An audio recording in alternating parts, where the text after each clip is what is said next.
In the city of Antioch, a group of devoted believers gathered to worship. Among them were Paul and Barnabas, two influential leaders in the church. They began sharing their experiences with the congregations of Gentiles.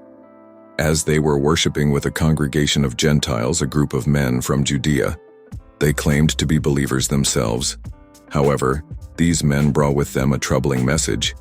They proclaimed, "Unless you are circumcised according to the customs of Moses, you cannot be saved."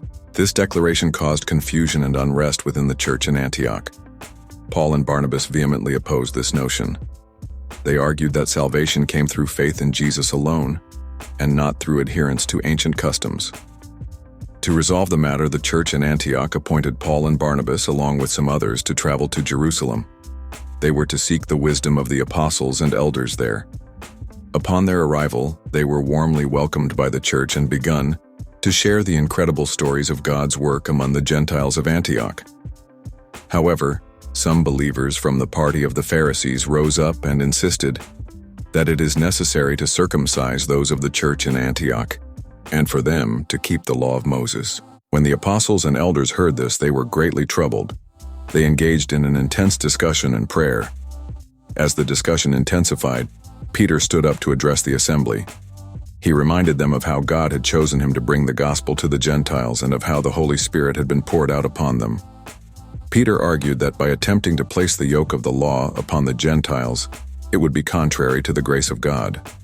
James, the brother of Jesus, then spoke in support of Peter.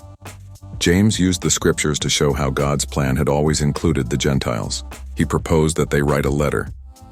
This letter, addressed to the Gentile believers in Antioch, instructed them to abstain from things polluted by idols, from sexual immorality, from eating meat that had been strangled, and from consuming blood.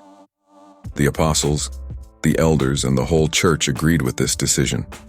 Judas, called Barsabbas, and Silas, leading men from the Jerusalem church, were selected to accompany Paul and Barnabas back to the church in Antioch with the letter. When they arrived in Antioch, the congregation gathered to hear the message. As the letter was read aloud, the people rejoiced at the encouragement it brought. This wise decision preserved the unity of the early church. It allowed the message of salvation through faith in Jesus Christ alone to continue to spread.